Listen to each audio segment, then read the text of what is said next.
So why is the Red Cross closing all of their shelters in the Western North Carolina area?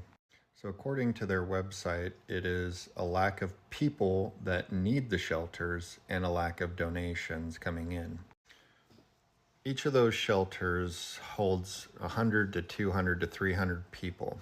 And as far as I've seen in the reports coming out, there are thousands of people who are displaced who are applying for housing and being denied.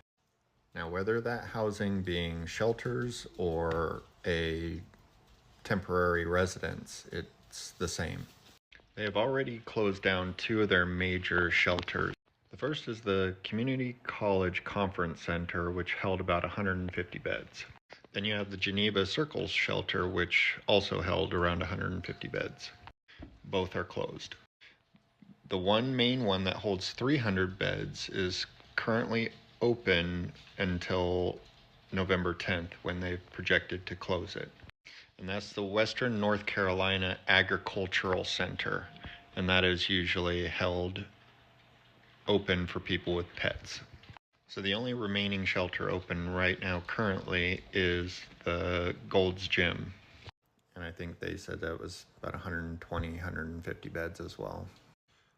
Red Cross is not a federal entity, so they rely most of their donations from politicians, actors, CEOs, big one percenter people.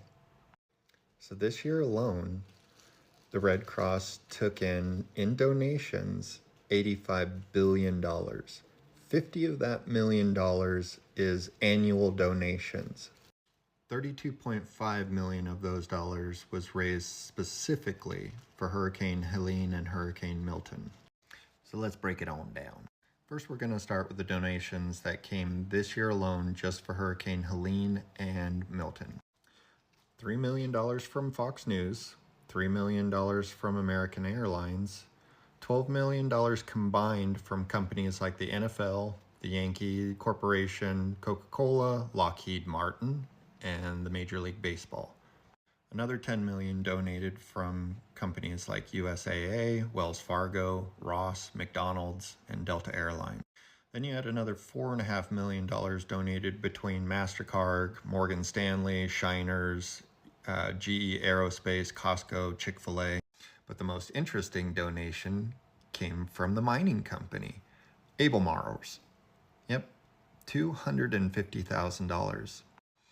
I find that a little cheap since they take billions of dollars out of lithium mines in your areas every year.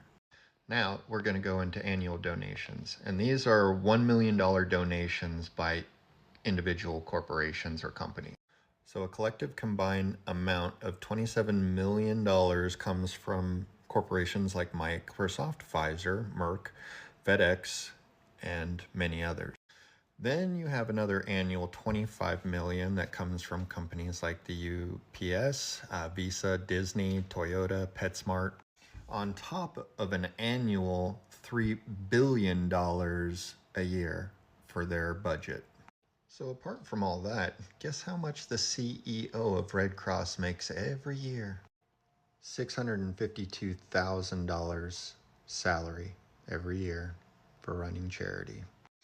That's more than the fucking president by at least $250,000. While another $921 million went to employees for wages and benefits. So that's more than $1 billion alone, just paying people's salaries to run a charity.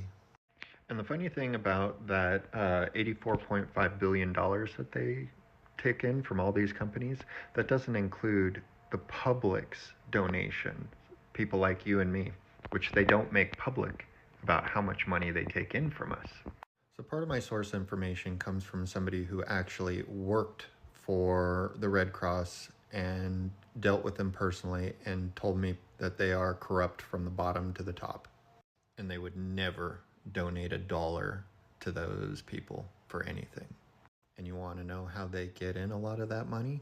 By schmoozing big politicians, CEOs, celebrities, and big philanthropists. So every year, the Red Cross hosts a big ball in Palm Beach, Florida, at a place called The Breakers, which is the most expensive hotel and resort in Florida. They just get them all nice and saucy and start talking to them about helping the world, and pockets fly open. Not to mention that the Red Cross is often referred to as the business of blood. So let's not forget that the Red Cross is often referred to as the business of blood. They spend $1.7 billion every year to collect blood from the American public, which donates it to the Red Cross, who in turn sells that blood to hospitals and clinics for an absorbent amount of money.